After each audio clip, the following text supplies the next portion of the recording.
My wife cheated, so I left her for good. Years later, when I thought things were finally settled down, she appeared out of nowhere. It seems she had been looking for me ever since. After hearing of my wife's adultery, I moved to the hills. I'm not sure why I'm writing this, but perhaps it will be helpful to someone now that the incident is over and I've moved on. After 3.5 years of marriage, I learned of my wife's affair in February 2018. I worked a contract job that occasionally required a lot of travel but also permitted me to work from home. When I returned as a director of a technical sales company, my wife held a very lucrative position. Although things had become a little strained due to her working longer and longer hours and me traveling for work, we still had what I would call a fairly excellent marriage. Background: 5 years ago, at a cookout hosted by a mutual acquaintance, I met my wife, who is now my ex. We immediately clicked after we started talking. To be honest, I felt that being with a woman who was so attractive and articulate was a huge advantage. My rough around the edges demeanor somehow appealed to her. After a few weeks of dating, we found ourselves smitten with one another. When we would meet at each other's apartments, the clothes simply flew off. After 18 months of dating, we eventually got married and moved into a large apartment while saving for a down payment on a home. Things began to change after the first 3 years of marriage. Even though I still had feelings for her, I noticed that she would argue over little matters. When I mentioned all the late hours and the increasingly regular work outings, she would grow irate. Since she had been moving up the corporate ladder, she would claim that it was a necessary component of paying the dues. At least that was her justification. She informed me that since I was also away for weeks at a time, I had no right to challenge her. In reality, I had only been taking vacations for 3 or 4 days every 5 weeks or so I assured her that I could definitely manage cutting back on my travel time. There was never a conclusion to these highly circular arguments. Looking back, I realized that I was unaware that my wife was having an affair. Aside from our declining sexual life and her persistently late work hours, I would never have suspected anything. I simply assumed that she was exhausted from her job, but being rejected so often when I tried to start a sexual relationship had taken a toll on my ego. Although she had a work mobile phone and might have been using it, I didn't witness the covert texting that I had read about in other articles. She used our spare bedroom as a home office and spent a lot of time there. Around September 2017, Kathy began returning home from work and spending the evening at a work engagement instead. This increased from 1 night per week to over 3 nights each week. Although I'm not naturally envious, she would undoubtedly be observed by others, and I'm aware that she would need to repel some of the males at her workplace. Despite working with more male CEOs than female ones, she gave off the impression that she was primarily engaged in her job. The first time I suspected she was cheating was a month prior to D-Day. Before returning home, she had made a brief stop at the supermarket. I was asked to assist her with the grocery shopping. Something pink was glinting from just beneath the front passenger seat of her automobile as I was retrieving a few items from the rear seat. It was a bra that belonged to my wife. She preferred ones from a certain clothing store, so I knew it was hers. Looking back, I can see the bra was a warning sign. She always removes her bra first from under her clothes when she's feeling very lustful. I'm not sure why, but when I watched this, I felt sick to my stomach right away. I couldn't understand why her bra was beneath the seat. I didn't say anything more. My heart must have been pounding so hard that I nearly passed out because when I brought the bags back to the kitchen, Kathy asked me how I was feeling and said that I appeared to have seen a ghost. I simply ignored her remark.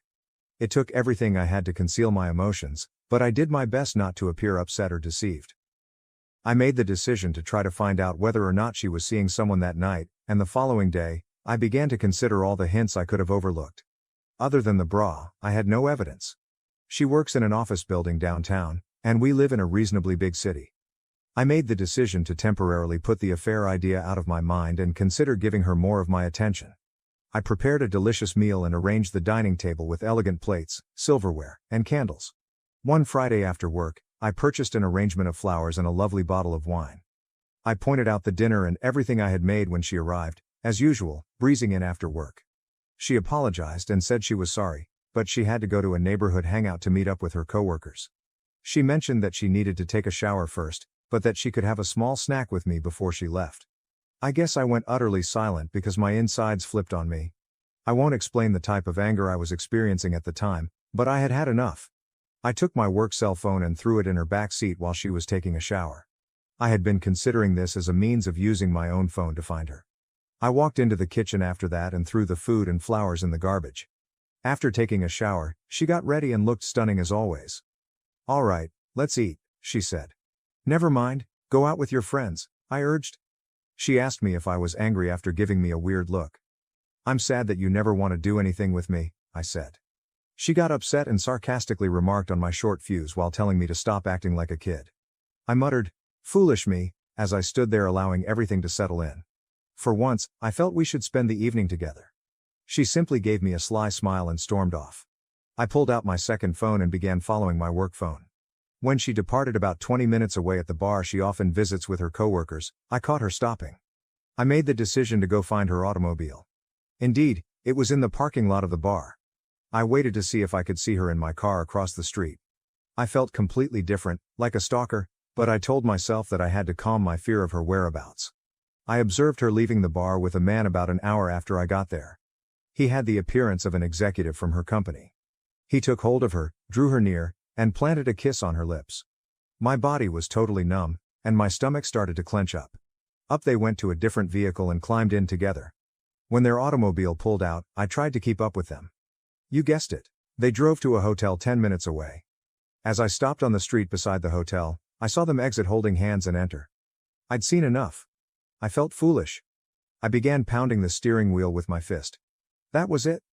Something went totally blank inside of me. I'm not sure if I had an out-of-body experience or blacked out, but as I got better, I felt like I wanted a drink. At this point, my life started on a path I never would have imagined. I simply began to drive out of town, replaying all that I had just seen. I was crying out of anger. As much as I hate to admit it, I located a pleasant little tavern on the outskirts of town, some 30 miles away, and stopped in. I ordered a drink while seated at the bar. The bartender, a lady, said that I looked like someone had taken the wind out of my sails, so I guess I looked like death warmed over. I answered, half smiling, "You could say that?" A man sat down beside me and struck up a discussion. Even though I didn't feel like talking, there was something about this guy that put me at ease. We struck up a conversation, and eventually, my wife's infidelity came up. I told him that all I wanted to do was get away from her and forget about her. "You're not alone, buddy," he replied, giving me a back pat. After giving me a quick glance, I experienced that a few years ago. I think there's a reason why these things occur. Your life can now take a positive or negative turn. I assure you, at this point, everything is totally up to you. His remarks, for some reason, jolted me out of my gloom. Even though I was aware of my pain, I've always been able to see things rationally, and he was absolutely correct. We identified ourselves. Ray was his name. I really liked his salt-of-the-earth vibe, even though he was more of a country guy. "Are you going to move out?" he inquired. I suppose I never thought to look that far ahead. I had a fight-or-flight response going on, and I knew I didn't want to be around this woman any longer. "I have an idea, and I feel very sympathetic to your situation," Ray added. "When the time comes, I have a mobile trailer on my land in case you feel the need to go.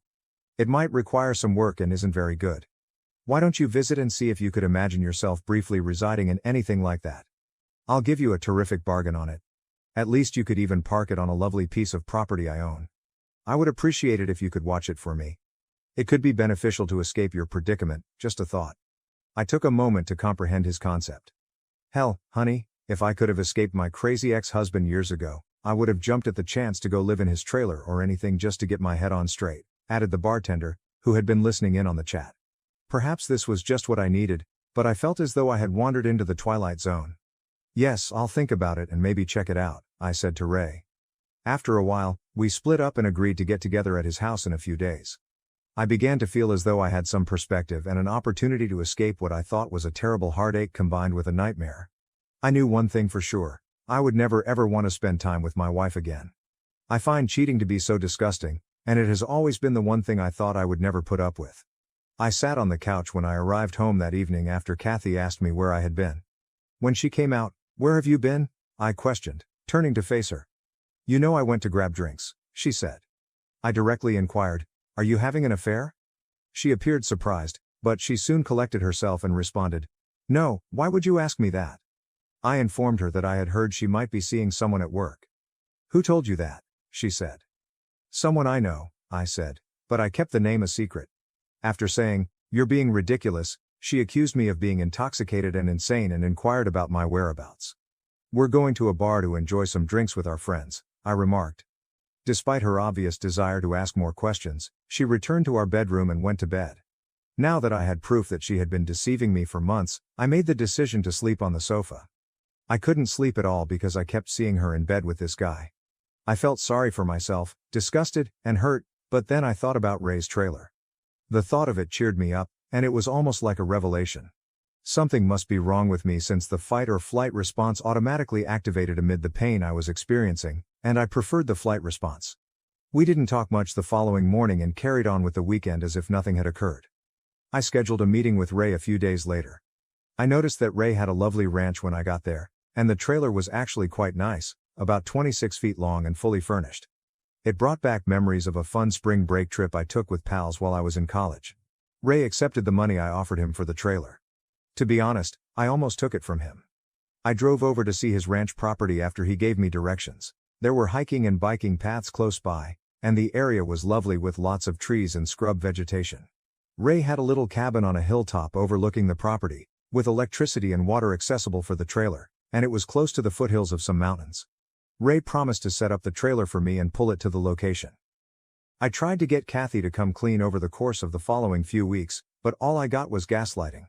I even bluntly warned her that there would be no turning back if I discovered she was cheating. As a result, she became even more engrossed in her affair fog and began to lash out at me with denials. I nearly laughed at how awful the denial was. I scolded myself for not capturing pictures of the two of them, and I had no tangible evidence that she had cheated. I decided that I wanted to leave this marriage after going through this emotional anguish. Instead of communicating my feelings to Kathy, I simply began planning. While she was at work, I started quietly removing my possessions from the apartment and transferring them to the trailer. At least I felt like I was doing something about it. I saw a difference in Kathy during this period. Although she had been behaving more politely toward me, I believed it was too little. Too late. I felt I needed a break too, so she kept going on company outings. After work one night, I got ready too just as she was leaving. After glancing at me, she inquired about my destination. All I said was, meeting up with some friends. You wouldn't enjoy all the shop talk, and you don't know them. I interrupted her as she began to ask more questions. She used to say precisely this to me whenever I asked if I might accompany her on office excursions.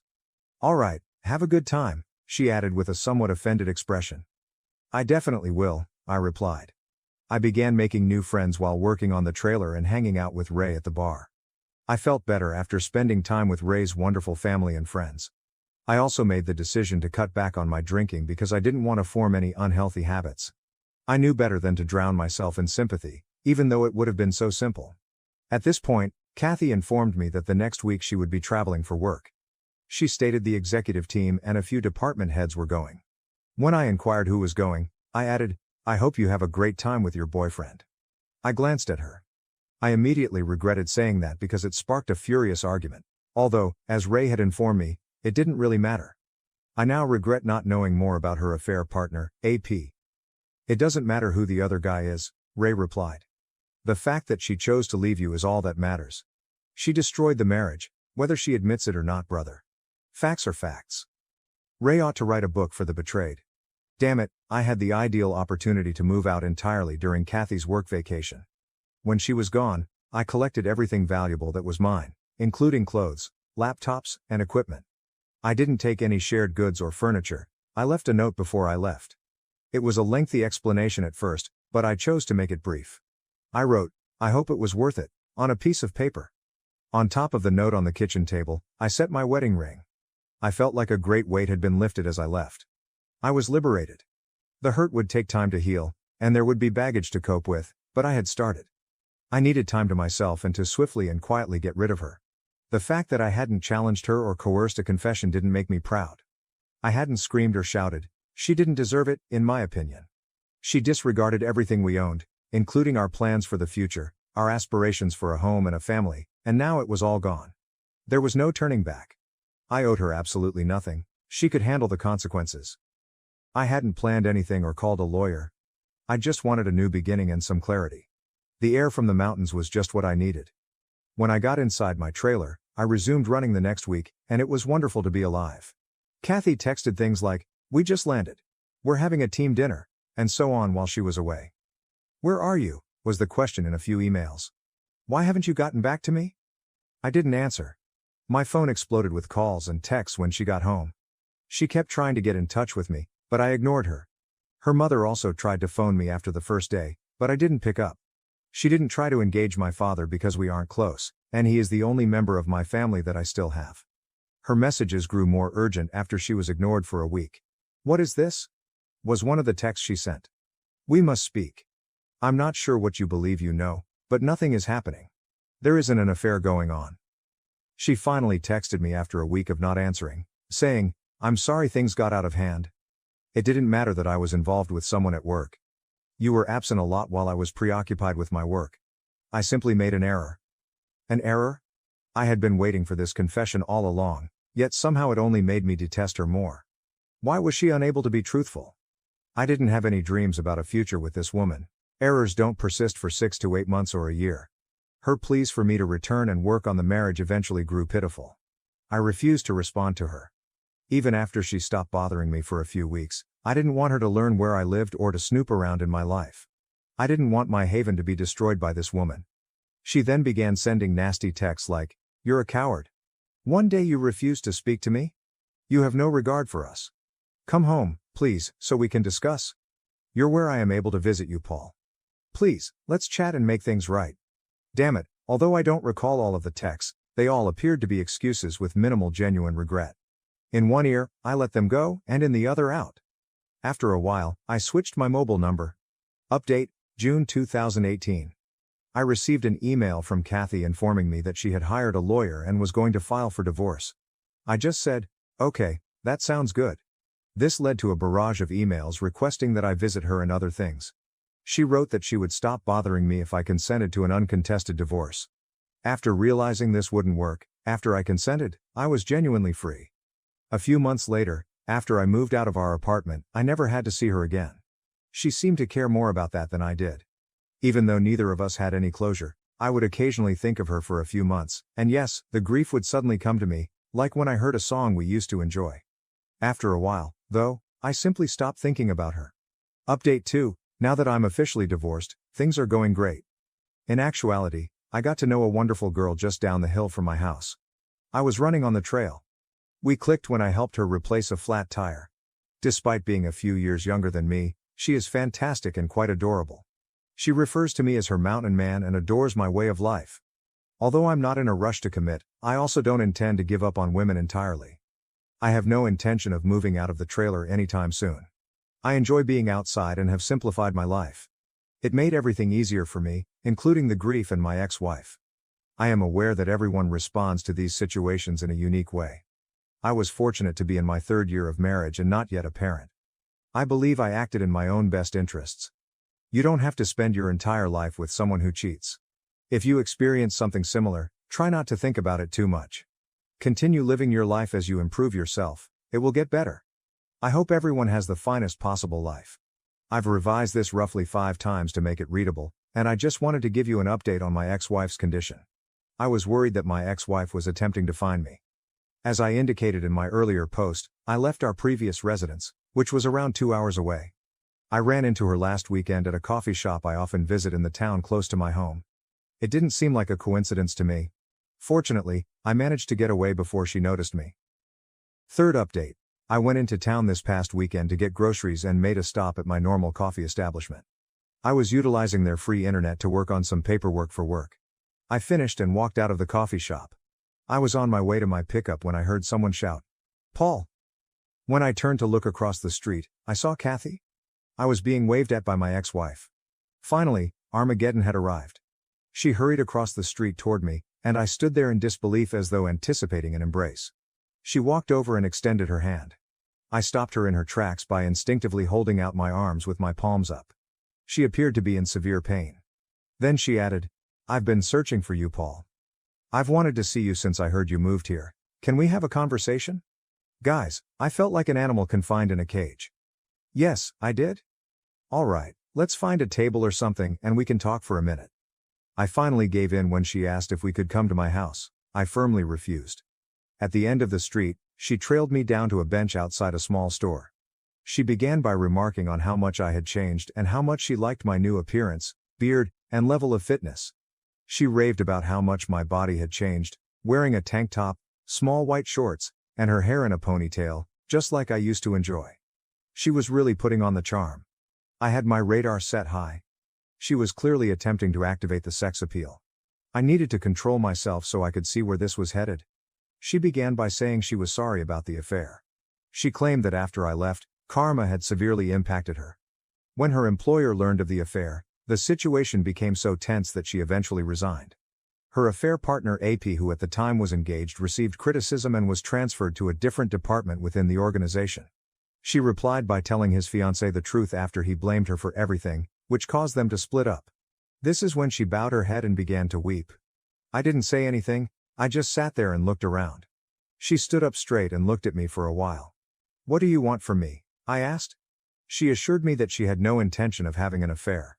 She stated that the company's politics and positioning drew her in and that her AP used his charm and influence to corrupt her. She acknowledged that she felt she was taking advantage of him as much as he was taking advantage of her. After I accused her of cheating, she stated that she intended to come clean. She drank after work to ease the guilt she felt at the moment because she loathed herself. She claimed that she felt so stupid, so alone, and as if her heart had burst with loss. Immediately after I departed, she ended her relationship with her AP right away. She believed she had to find me to see if there was any chance of reconciliation. Because I refused to speak with her or get in touch with her, she desired a fresh start. She hoped we could start anew, even though she knew we were divorced. I simply gazed at her. I then gave it to her. "You have no right to come out here and undo all the harm you have done. Do you think I'll overlook everything you did to destroy our union? As I previously stated, we were done. If you cheated, forgiveness does not exist. This relationship will not be restarted. You murdered it as soon as you left me. You ruined everything we had. How foolish do you believe me to be? One evening, I watched you enter a hotel with him. Were you aware of that?" I became aware that people were beginning to notice that my voice had been getting louder. She grabbed my arm and started crying. After letting her sob on my shoulder for a while, I pushed her away. "I deserve all this," she replied, glancing up at me. "I am certain that I do. If nothing else, would you allow me to take you out to dinner?" "I'd rather not go. I would like to speak further. I want to make sure that we are transparent about everything. You need to spend more time with me than you have in the past, Paul. Please, I love you so much. Even though I know you might not want to hear it, before you left me, I had no idea how much I loved you. You broke me as much as I broke you. I'm unable to forgive myself, and I don't want to do so until the day I pass away." She began to sob uncontrollably and hyperventilate. I lifted her up and gave her a hug. It seemed like my only option for soothing her. I knew then that I had shattered her heart as severely as she had shattered mine. Walking, we found a peaceful spot to carry on our conversation. I said, "How did you find me?" When she had calmed down, "Have you engaged a private investigator?" After giving it some thought, she responded, "No," with a small giggle. She clarified that she asked how things were going when she ran into Stacy a few weeks prior. Stacy didn't mention that she had noticed me. Kathy forced her to reveal all the information. I had warned Stacy not to tell her, so she was reluctant, but Kathy persisted. Stacy finally gave in, but all she knew was that I lived somewhere close by and was in town on her days off. She began to come here to check on me. I kind of laughed when she said that, thinking, damn, Stacy can't keep her trap shut. She blushed. We ultimately decided to have dinner at a charming little spot with a patio.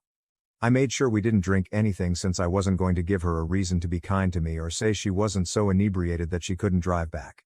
In fact, we had a good conversation. I then escorted her to her vehicle. She insisted that she hadn't dated anyone else since I left and vowed fervently that I was the only person she wanted. So she pushed me hard to stay longer. "No, it's still way too early for me to go down that road," I informed her. She pleaded with me to come back, but I didn't say yes. After giving her my new email address, I didn't say anything more. My response to her request for my phone number was, "You'll just blow it up with texts and calls." She wept over it, but in the end, she agreed with my choice. She promised to send me an email with information on returning to town the following weekend. Before she left, I asked her directly, "Would you have forgiven me if I had been the one cheating?" Before she got into her car. "Yes, in time, but only if we saw a marriage counselor and worked through the healing process with lots of talking, maybe even a binding agreement," she responded after pausing to reflect. "All right, maybe I could do that in 5 or 10 years, I answered. "I would wait if that's what it would take," she replied. She then took both of my hands in hers, looked me in the eye and said, "God damn it, Paul, I will always love you and will do anything to prove it."